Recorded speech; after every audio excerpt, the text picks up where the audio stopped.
Hi, I want to give you just one more short lecture for this week. We've covered electronic research through the resources that are available through the Shiloh e-library. But we know that through the internet we have access to many more resources as well. Now, not all of those resources are good. So I want to give you some tips on how to find good resources and then how to evaluate those sources to make sure that they are good quality for the type of research that we're doing here. So first, let's look at some tips for searching in general. Before you start researching, ask these 5 questions. 1. What are you really looking for? 2. How else can you describe this topic? Think of different ways that you can describe what you're looking for so that you can look at it from all different angles. 3. What is the project or goal? If you're researching for academic purposes, your sources should be very different than if you're searching just for personal enrichment, for personal interest, just to satisfy your curiosity. 4. If you could sum up your answer in one ideal title, what would it be? What are the words that you would include in that title? Those are going to be key search words for you. And 5. Where would you find the best quality results? We'll talk about that in just a little bit. Now some general tips. When you're searching, use 5 to 7 search terms to find your item. If you use only a few terms, you're going to get many more results. If you use several terms to try to narrow the scope of what you're looking for, you will get better quality results. When you're entering your search terms, you can use a plus sign in front of any terms that are mandatory in your results and a minus sign in any terms that you want to exclude from your results. For example, you can use Martin Luther plus Reformer minus King, and that will exclude any result for Martin Luther King Jr. Once you get your results, look at the description below the link to see if it has what you need, and that might also give you some ideas of other terms to search for or other things that the search engine is finding that may or may not be useful to you. And consider alternative meanings to the terms you're looking for. You may be getting results for one meaning of a word when what you're looking for is a different meaning. For example, the word spring. You may be thinking of the season of the year and it may be coming up with results for a spring of water. Now, in the rare event that you don't get anything, some things to think about. Don't be overly restrictive at first. Check for typos or misspellings, and think of synonyms or other ways to express your search terms.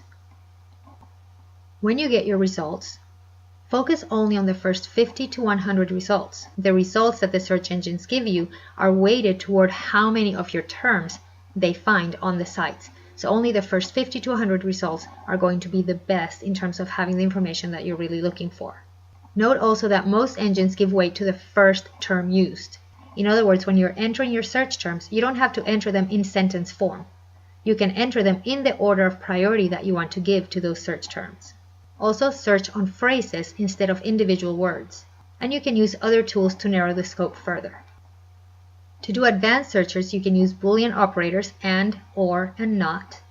You can use proximity operators or wildcards. That means to use the asterisk either to put 2 words together and say, find results only where these 2 words appear in proximity with one another, or use the asterisk as a wildcard. If you want to find derivatives of a word, you can enter the beginning part of the word and then an asterisk, and it'll find results that have all the different forms of that particular word. Or if you're unsure as to how to spell the word, use the wildcard, use the asterisk to replace the letters that you are unsure of. Now let's look for a moment at how to use advanced search options. Let's say, for example, that you're writing a paper on speaking in tongues, and you want to do a comparison between xenolalia and glossolalia. So you can go to Google and enter those 2 search terms.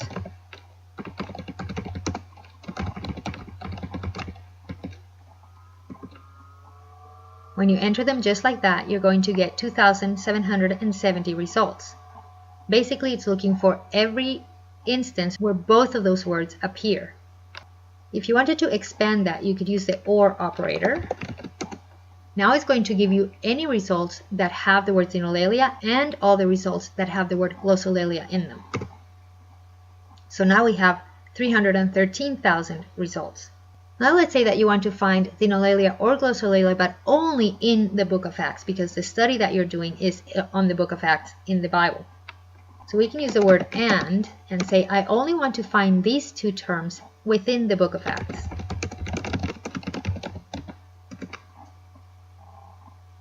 Now it's giving us 139,000 results.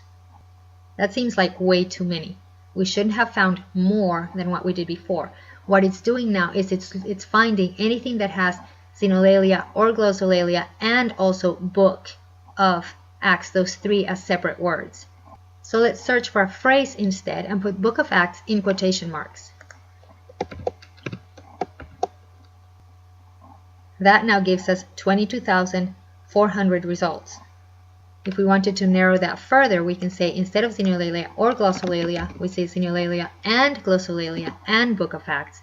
It means that all three terms or phrases must appear in our results.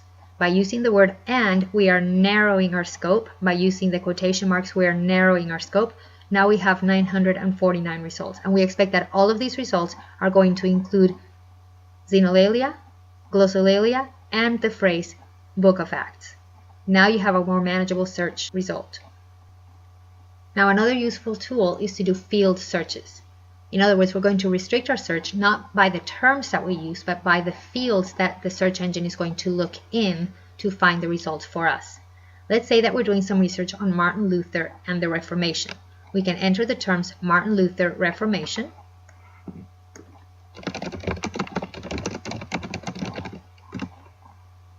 and we get about 493,000 results.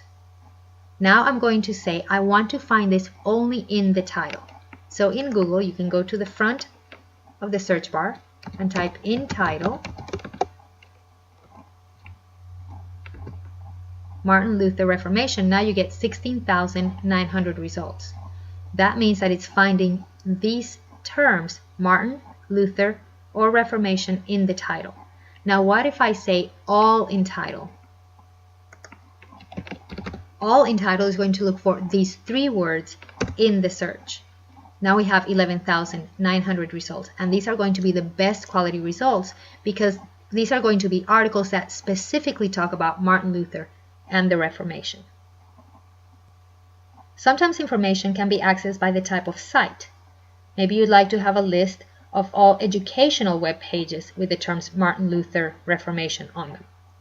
If you're doing scholarly research, you may want to focus on educational sites, maybe government sites.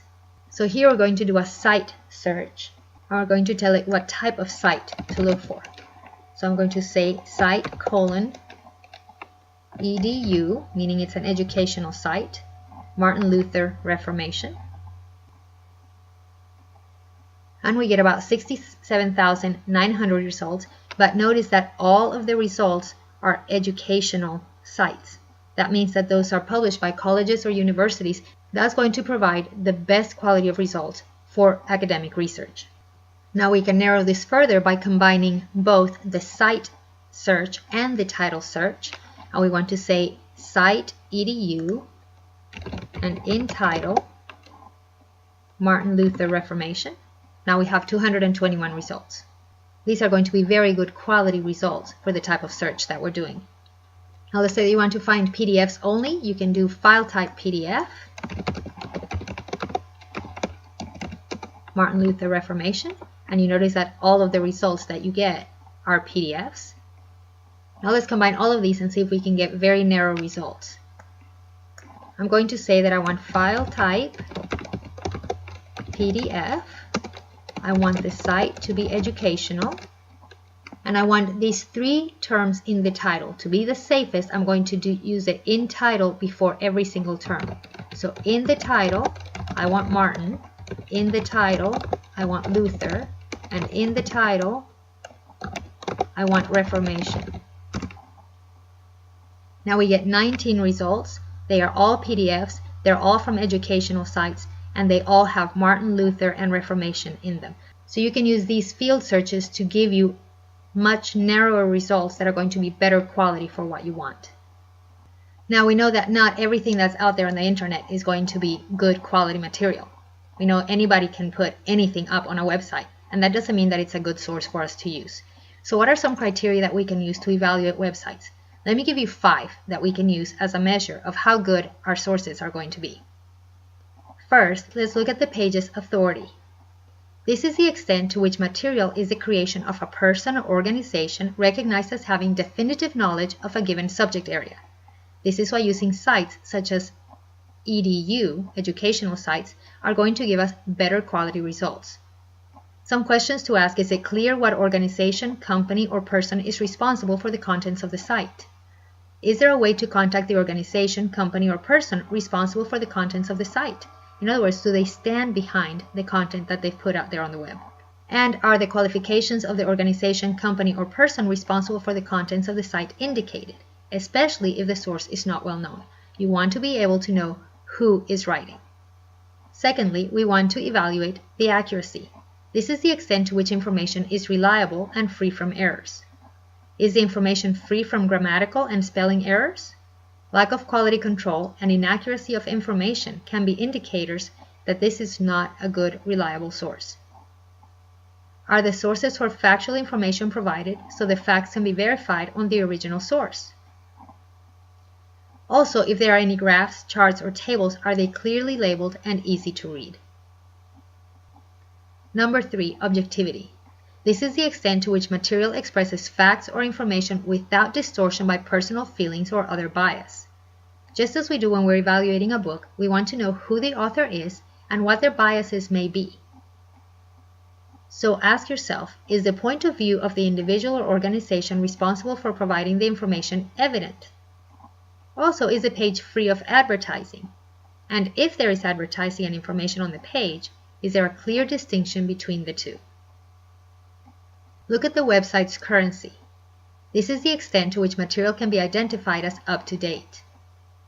Is the date the material was first created on the page? And if the content has been revised, is the date the material was last revised included on the page? Finally, look at coverage. This is the extent to which the audience of a website can be determined. Is the intended audience for the material clear? And if the material is presented for several audiences, is the intended audience for each type of material clear? We want to know who the intended audience is and how the material is being presented to them. Now, I need to give credit where credit is due. I learned about these ways to evaluate websites when I first took my research methodology class with Dean Brubaker of the King's University. So we need to thank Dean Brew for his work in helping us evaluate websites. So I hope this has been helpful to you. Bye-bye.